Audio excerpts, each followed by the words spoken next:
नमस्कार, आप देख रहे हैं DTNRST राष्ट्रीय आदिवासी कर्मचारी संघ राष्ट्रीय आदिवासी छात्र संघ 12वां महाराष्ट्र राज्य अधिवेशन में वाम सेक के राष्ट्रीय अध्यक्ष माननीय वामन मेश्राम ने संबोधन किया। पेश एक रिपोर्ट।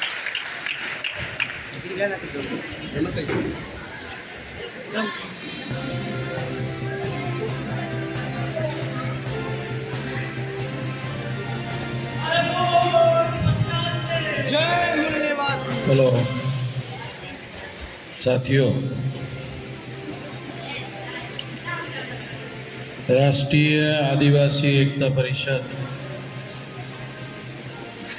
संगठन के द्वारा आदिवासियों के माध्यम से महाराष्ट्र राज्य का 12वां राज्य अधिवेशन संपन्न हो रहा है।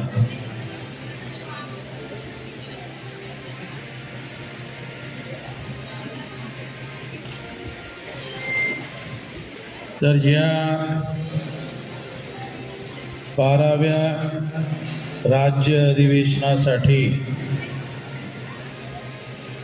आपण सर्व या ठिकाणी एकत्रित झालेला आहात। हे अधिवेशन संध्याकाळी 5 वाजेपर्यंत चालेल,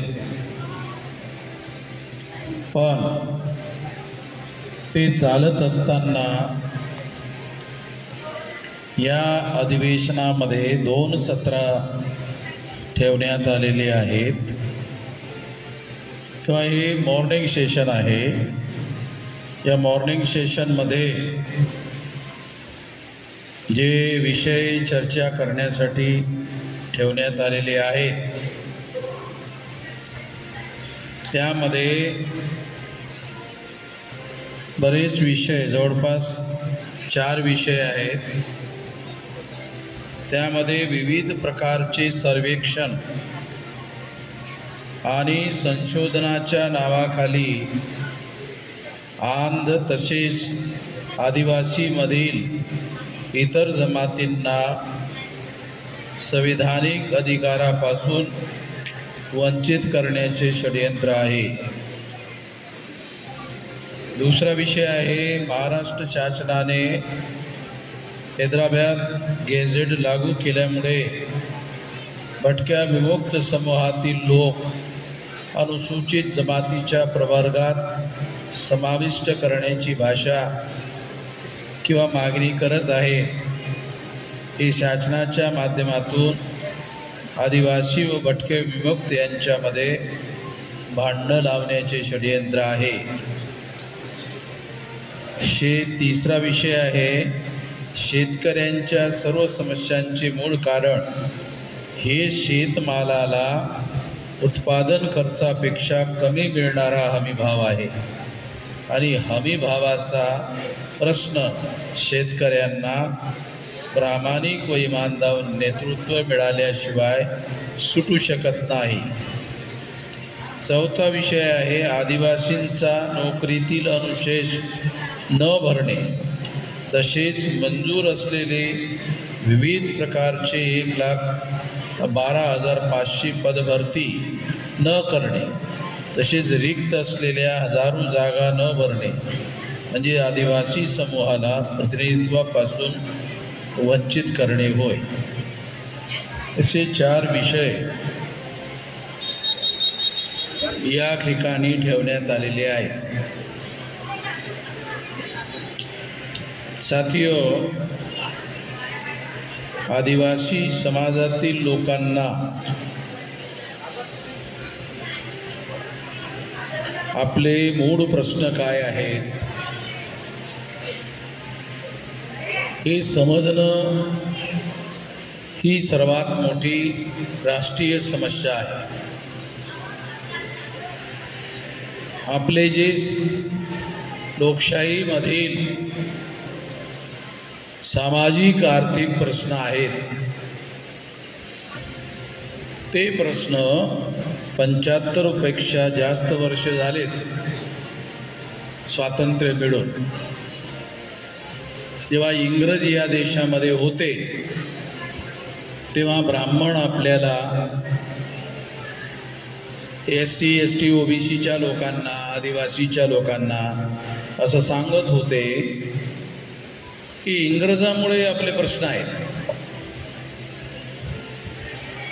इंग्रज गेले की जादू सारखे प्रश्न सुटून जाते असं सांगत होते. इंग्रज जाऊन आता 75 पेक्षा जास्त वर्ष झाली, पण ते जादू कुठं झाला काही दिसून नाही राहिलं,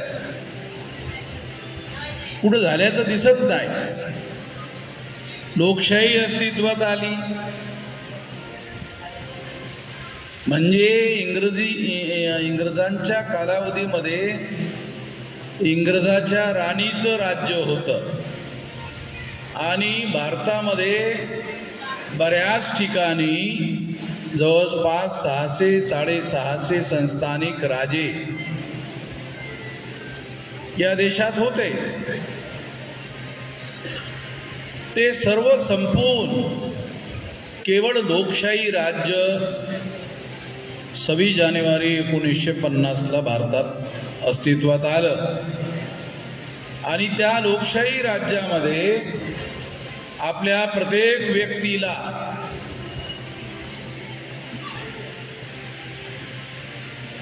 निवडणूक लढण्याचा आणि निवडणुकीमध्ये मतदान देण्याचा अधिकार भारतीय घटनेने आपल्याला बहाल केला.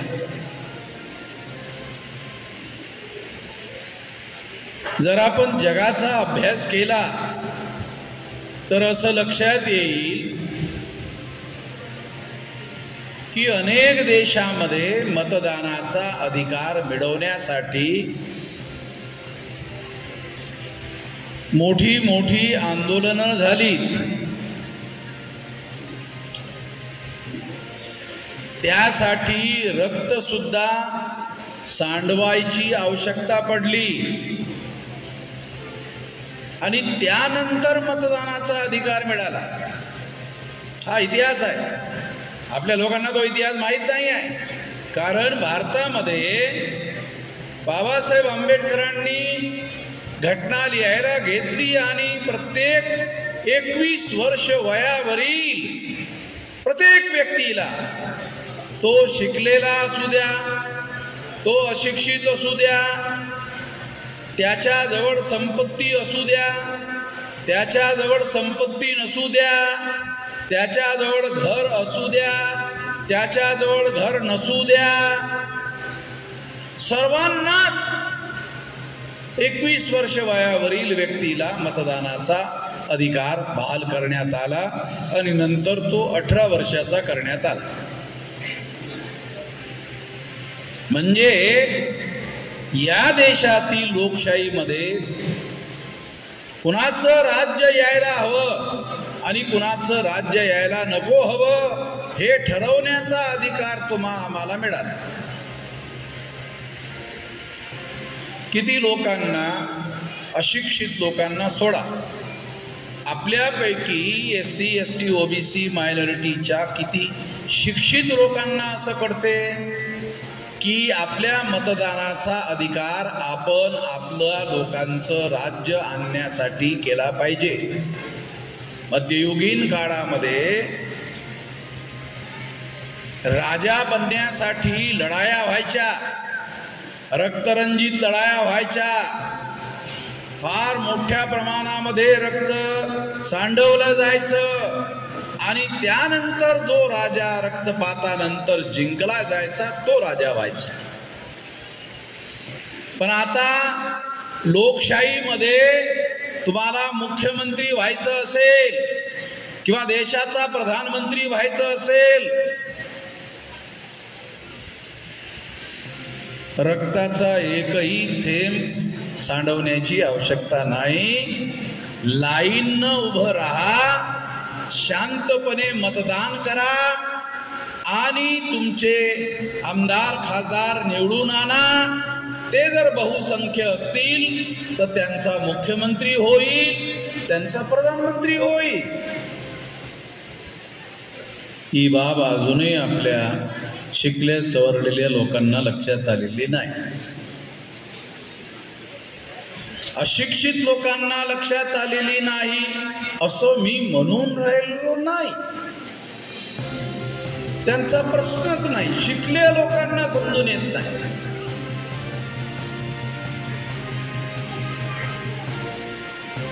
दुसरा मुद्दा असा,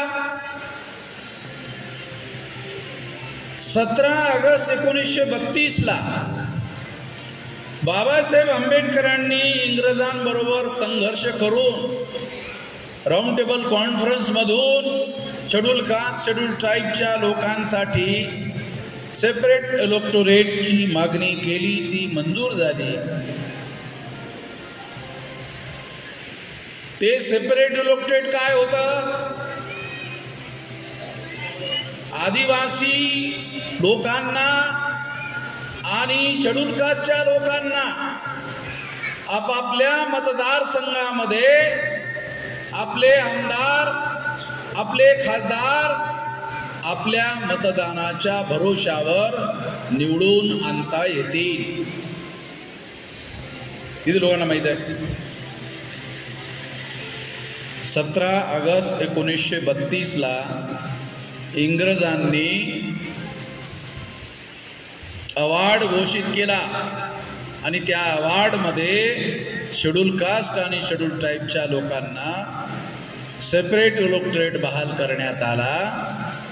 म्हणजे शेड्यूल कास्टचे लोक, शेड्यूल ट्राईबचे लोक हे आमदार आणि खासदार निवडून आणतील.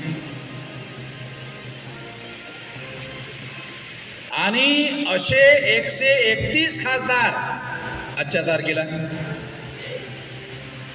आणि 1000 किंवा 1200 पेक्षा जास्त आमदार संपूर्ण देशामध्ये शेड्यूल कास्ट शेड्यूल ट्राईबचे निवडून आले असतील.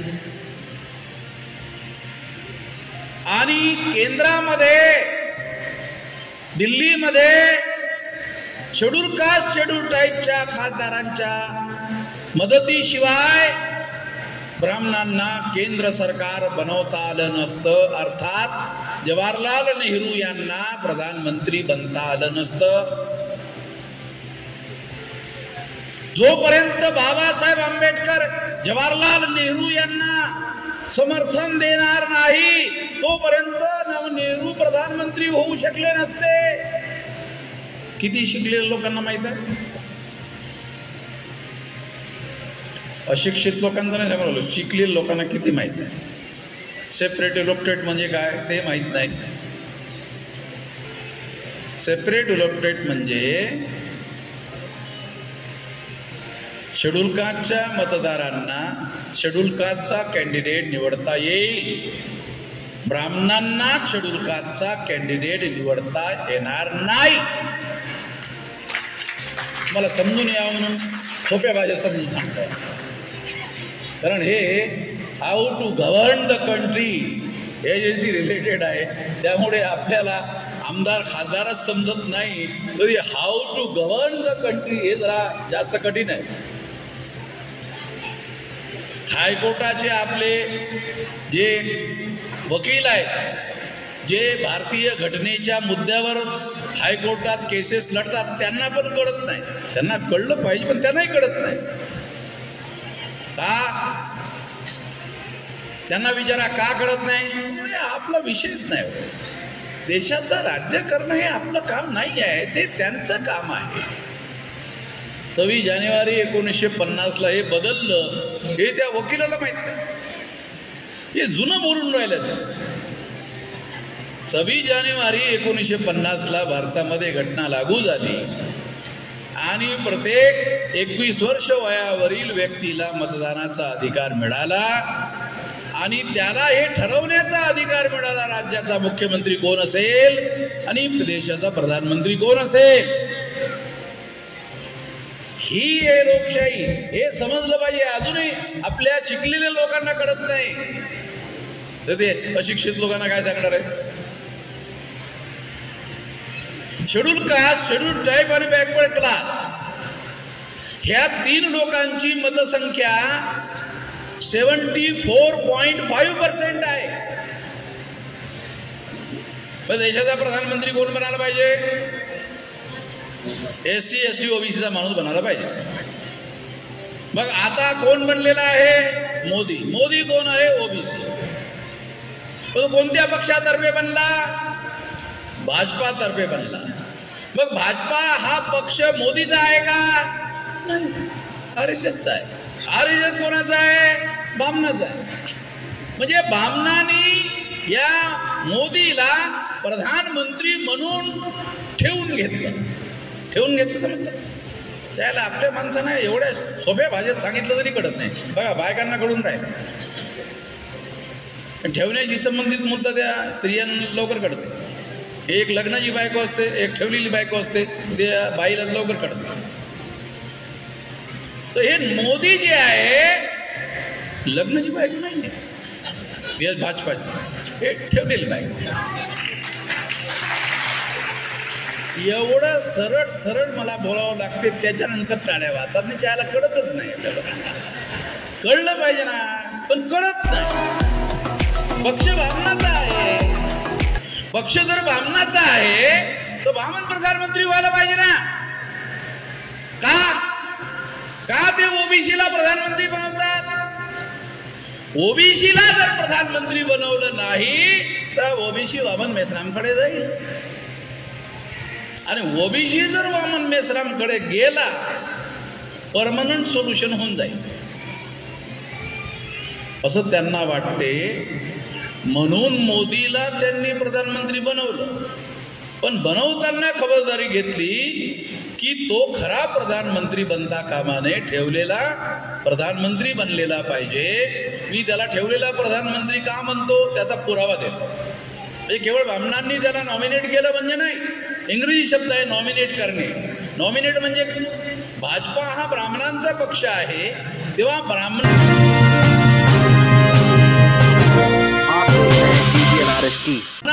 त्याला निवडलं आणि निवडून त्याला नॉमिनेट केलं. नॉमिनेट करणे म्हणजे नामधारी नियुक्त करणे. नामधारी, nominated, not elected. Elected and nominated, the difference between elected and nominated. हे माझे शब्द आहे बाबासाहेबाचे. त्याला बाबासाहेबाचा अजूनही आमच्या शिक्षण लोकांना कळत नाही इंग्रजी. हे बाबासाहेबांचे शब्द आहेत, माझे शब्द नाहीत. हे राऊंड टेबल कॉन्फरन्समध्ये बाबासाहेब आंबेडकरांनी वापरलेले शब्द आहेत. आपले लोक एक तर वाचत नाहीत, जे वाचतात त्यांना कळत नाही. ही एक समस्या आहे. आणि मग ते काय करतात? काँग्रेसच्या पाठीमाग, उरले सुरले बीजेपीच्या पाठीमाग, त्याच्या पाठीमाग जातात. आणि तिथं जाऊन काय करतात? ते त्याच्या खांद्याचं जे झोड्या वापरतात त्या बीजेपीच्या लोकांच्या, आपण त्याचं काम करत राहतात. मतसंख्या आमची scheduled caste, scheduled tribe, backward क्लासची मतसंख्या 74.5%. आणि त्यामधून कन्व्हर्टेड SC ST OBC मधून झालेले मुस्लिम, सिख, इसाई, बुद्धिस्ट, जैन, लिंगायत हे जर गृहीत धरले तर 85%. म्हणजे 100 मधून 85% आमदार आणि खासदार हे आपले असायला पाहिजेत. परंतु शेड्यूल कास्ट आणि शेड्यूल ट्राईबच्या ज्या रिझर्व्ह जागा आहेत त्या जागेवर भाजपाचे लोक, काँग्रेसचे लोक SC STच्या लोकांना तिकीट देतात. आणि OBCचे जे लोक आहेत त्यांच्यासाठी पॉलिटिकल रिझर्वेशन नाही आहे. त्यांच्यासाठी पॉलिटिकल रिझर्वेशन नसल्यामुळे त्या OBCच्या जाग्यावर बामणं उभं राहतात. आता OBCला मुख्यमंत्री महाराष्ट्राचं बनवण्याऐवजी कोण म्हणला? फडणवीस बनला ना. फडणवीसची संख्या किती? 1.5%. महाराष्ट्रामध्ये फडणवीसची संख्या, बामणाची संख्या 1.5%. तेव्हा 52% जे OBC आहेत त्या OBCच्या लोकांना हिंदू बनवून त्यांच्या डोक्यावर बामण बसवला. हे कळते का OBCच्या लोकांना? हे सांगितलं पाहिजे ना OBCच्या लोकांना. अरे तुम्हाला हिंदू बनवलं, मग हिंदूचा तर मुख्यमंत्री बनवा. चाहेला हिंदूचा, तुम्हाला हिंदू बनवलं तर हिंदूचा मुख्यमंत्री बनवा. हिंदूचा मुख्यमंत्री बनवण्याच्या ऐवजी बामणाचा मुख्यमंत्री बनवतात, म्हणजे तुमच्या डोक्यावर बसवतात. हे कळतंय का? हे कळलं पाहिजे. हे कळण्यासाठी लोकशाहीचं जे व्याकरण आहे, हे लोकशाहीचं जे व्याकरण आहे, जे तुम्हाला समजावून सांगून राहिलो, हे कळलं पाहिजे. हे लोकशाहीमध्ये लोक प्रधान आहेत. लोक मुख्य आहेत, लोक प्रधान आहेत. तेव्हा ह्या लोकांची संख्या गृहीत धरून राज्य या देशामध्ये SC ST OBC मायनॉरिटीच्या लोकांचं राज्य या देशामध्ये यायला पाहिजे होतं. तेव्हा तसं होताना दिसत नाही. त्याचं कारण असं की SC ST OBC मायनॉरिटीचे लोक आपले मतं एकतर BJPला देतात, नाही तर दुसरी मतं काँग्रेसला देतात.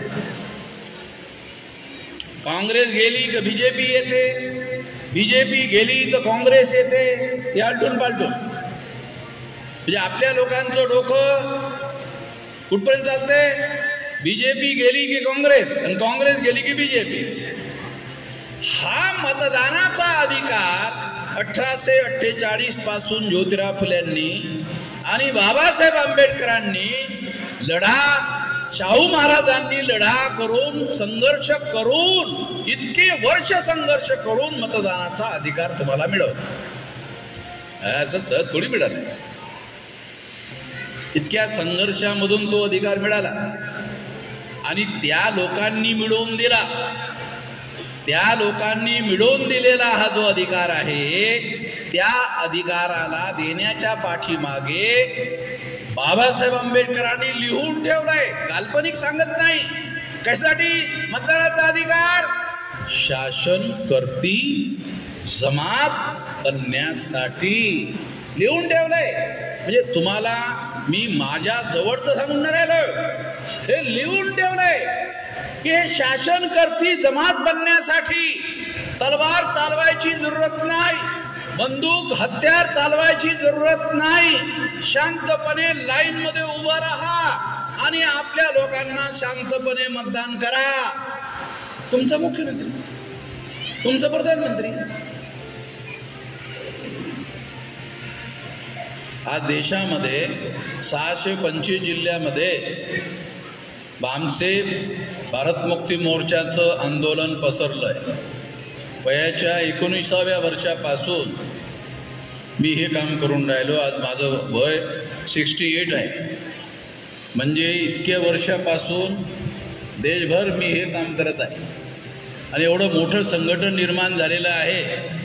हे एवढं मोठ्या संघटनेच्या माध्यमातून 2030 पर्यंत आम्ही असं प्लॅन बनवलं आहे की या देशामध्ये 6 लाख गावामध्ये 15 लाख बूथवर संघटन निर्माण झालं पाहिजे. ते तुम्ही केलं पाहिजे. हे जर तुम्ही केलं बूथवर संघटन तर काय होईल? या देशामध्ये आंदोलन राहणार नाही, जन आंदोलन होईल. आणि जन आंदोलन झाल्यामुळे काय होईल? 9 ऑगस्ट 1942ला गांधींनी क्विट इंडिया मुवमेंट, भारत छोडो आंदोलन सुरू केलं होतं. त्यामुळे इंग्रजांना भारत सोडून जावं लागलं त्या जन आंदोलनामुळे. मग आपण जर आंदोलन केलं तर जरी बामणाला भारत सोडायला भाग पाडलं नाही तरी आपल्या मानगुटीवर बसवलेलं त्यांचं जे राज्य आहे ते झुंगारून देण्यामध्ये आपण यशस्वी होऊ शकतो. एवढं करायचं आहे. एवढं जर आपण केलं, त्यासाठी मी तुम्हाला तलवारी चालवायला सांगून न राहिलो. त्यासाठी आमच्या महापुरुषांनी तुम्हाला मतदानाचा अधिकार बहाल केला. जेव्हा जेव्हा निवडणुका येतात, आता महाराष्ट्रात ग्रामपंचायत, तालुका पंचायत, जिल्हा पंचायत निवडणूक आहेत ना, या सर्व ठिकाणी आपण आपलं राज्य आणू शकतो. उद्या BJPचे लोक काय म्हणतील? ठीक आहे, वामन मेश्राम असं म्हणतात SC ST OBCच्या लोकांचं राज्य आणतो, ओके ठीक आहे, आम्हीच बनवतो SC ST OBCच्या लोकांना. काँग्रेसचे लोक म्हणतील आम्ही बनवतो, पण त्यांचा मायबाप कोण? त्यांचा मायबाप कोण? त्यांचा मायबाप तो वामन. म्हणजे याचा अर्थ असा की ते जे जिल्हा परिषदेचे अध्यक्ष होतील ते फक्त भोपंजी होतील, भोपंजी बनवून ठेवलेले. त्याचे सर्व निर्णय ते RSSच्या ज्या तालुका जिल्हा कमिट्यामध्ये जे बामन बसलेले आहेत पडद्याच्या पाठीमागं, ते म्हणतील तसं करत राहतील. आणि त्याला ते काय म्हणतात? राष्ट्रवाद. अरे बामन या देशाचा रहिवासीच नाही, चायला राष्ट्रवाद कसं चालवत रे?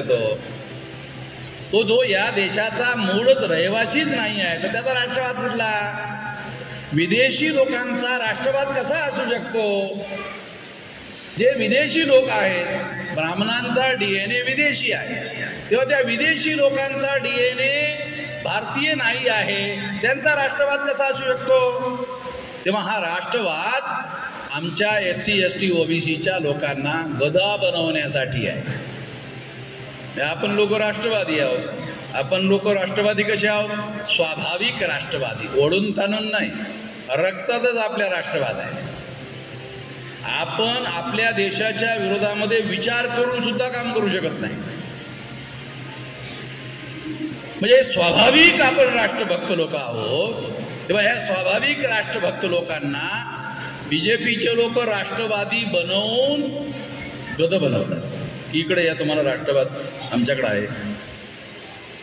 तेव्हा या माध्यमातून आपले प्रश्न सुटू शकत नाही. त्याचं कारण आपलं आंदोलन स्वाभिमानी असलं पाहिजे, स्वावलंबी असलं पाहिजे, आत्मनिर्भर असलं पाहिजे, आपला नेता असला पाहिजे, आपलं नेतृत्व असलं पाहिजे, आपला उद्देश असला पाहिजे, आपली विचारधारा असली पाहिजे, आपला प्रतिनिधी असला पाहिजे. हे सर्व असेल तर आपलं आहे. आपला पक्ष असला पाहिजे, आपलं संघटन असलं पाहिजे, त्याची विचारधारा असली पाहिजे, त्याचा उद्देश असला पाहिजे, आपलं असलं पाहिजे. आपलं असेल तर आपण करू शकतो. मी वयाच्या 19व्या वर्षापासून आता 68 वर्ष चालू आहे. एवढं मोठं विशाल संघटन, ब्रह्मदेशाच्या बॉर्डरपर्यंत, बांगलादेशाच्या बॉर्डरपर्यंत पसरलेलं विशाल संघटन उभं केलंय. आणि 2030 पर्यंत हे 6 लाख गावामध्ये पसरेल, जनआंदोलन होईल.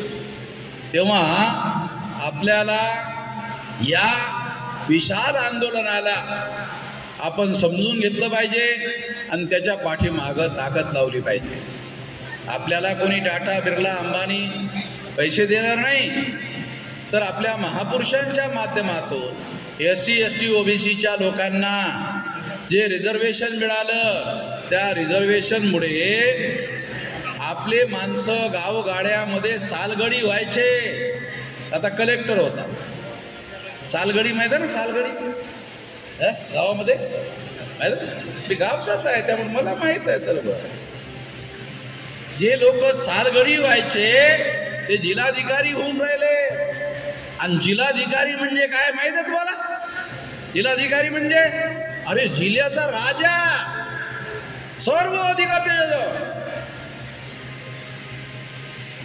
जिल्हाधिकारी IAS अधिकारी तो म्हणजे तो जिल्ह्याचा राजा. जुन्या काळातले राजे सुद्धा त्याच्या समोर येऊन खुर्च्या टाकून बसतात. इकडं नाही बसतायत, इकडं तोच बसेल. राजाची एकच खुर्ची असते, समोर आमदार खासदार बसतात. त्या जिल्ह्यातला आमदार खासदार इकडं नाही बसत, तो इकडं बसतोय. तेव्हा त्या जिल्हाधिकाऱ्याला हे सर्व अधिकार हे आमच्या महापुरुषांनी रिझर्वेशनमध्ये SC ST OBC मायनॉरिटीच्या लोकांना मिळवून दिले. आणि दुसरे, मतदानाच्या अधिकारामुळे तुम्ही या देशाचे राज्यकर्ते होऊ शकता. ज्या शिकलेल्या लोकांना जरी असं सांगितलं ना, तर ते काय म्हणतात, माझ्याकडे असं प्रश्नार्थक असं बघतात, अरे काय बोलतात, विचारत नाही काय बोलतात. म्हणजे त्याला इतके वर्ष होऊन हे आणखी कळलं नाही, अरे हे 26 जानेवारी 1950ला झालंय. तुम्ही फक्त त्याचा वापर करायचा आहे, त्याचा उपयोग करायचा आहे, आणि त्यासाठी तुम्हाला तलवार, चाकू, छुरी, बंदूक, गोली काहीही करायचं नाही आहे. फक्त तुमचं राष्ट्रीय स्तरावरचं संघटन निर्माण केलं पाहिजे. ते मी करून चुकलोय, त्याच्या पाठीमागं उभं राहा. तुम्ही या देशाचे राज्यकर्ते होऊ शकता. या स्तरावर आणून ठेवलेलं आहे. नरेंद्र मोदी या आमच्या संघटित शक्तीच्या बळामुळे आरएसच्या लोकाला बामणाचा प्रधानमंत्री बनवण्याच्या ऐवजी ओबीसीला बनवावं लागलं. हे आमच्या संघटित शक्तीच्या बळामुळे.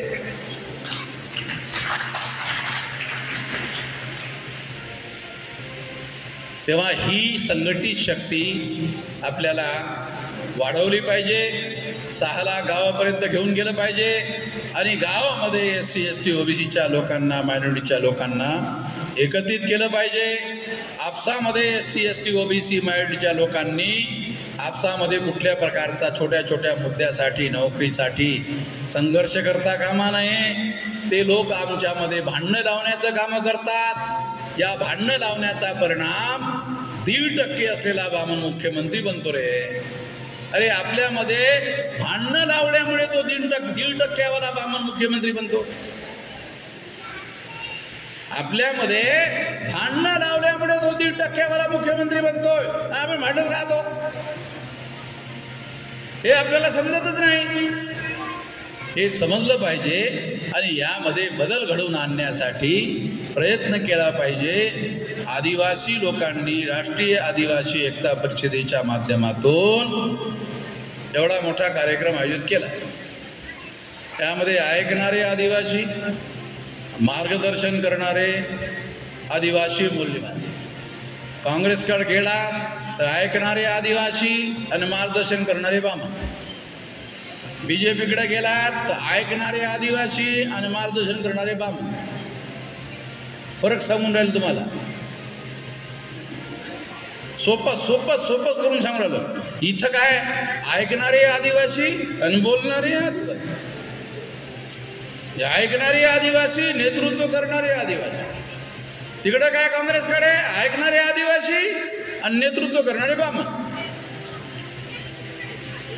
मग ते मोठे मोठे कार्यक्रम लावतात, त्याचा सारा पैसा बामण खर्च करतात.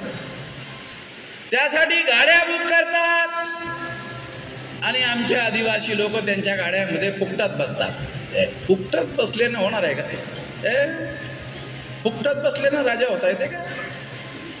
मग बघा, एवढा मोठा अधिवेशन घेतलंय, एक नवा पैसा बामणाकडून घेतला नाही. आदिवासीचं अधिवेशन, आदिवासीकडूनच पैसा, आणि आदिवासीचाच हॉल, आणि आदिवासीचेच मार्गदर्शक झालं. याला म्हणतात आत्मनिर्भरता. आत्मनिर्भरता कशाला म्हणतात ते सांगून राहिलोय. हे करता येत आहे.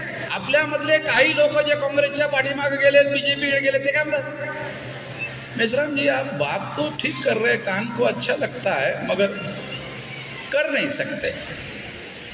हे केलं ना, हे काय हे केलंय, हो नहीं सकता. अरे हो गया. ये हो सकता है, जो हो सकता है वो और भी आगे बड़ा हो सकता है. ये हमको ध्यान रखना चाहिए. इतना ही इस मौके पर मैं कहना चाहता हूँ. बचा कुचा और बाद में बताऊँ.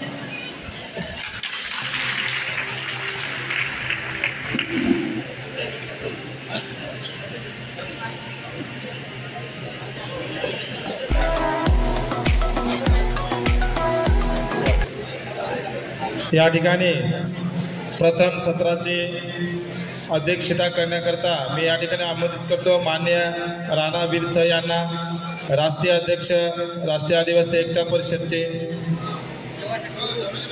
माननीय राणा वीरसिंह. सर्व मूलनिवासी बहुजन समाजातील सर्वांना विनंती आहे की आपण कोणीही जेवणानंतर हे परिसर सोडून जायचा नाही, कारण मेश्राम साहेबाचं पुन्हा एकदा आपल्याला आपल्या समस्येवर ऐकायचं आहे. म्हणून सर्वांना विनंती करतो की आपण जेवण केल्याच्यानंतर या अध्यक्षीय भाषणानंतर जेवण होईल आणि त्यानंतर इथेच येऊन बसायचं आहे. धन्यवाद.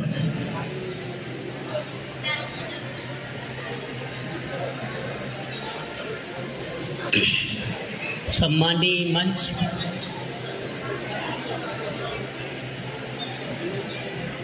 आज महाराष्ट्र राज्य का राष्ट्रीय आदिवासी एकता परिषद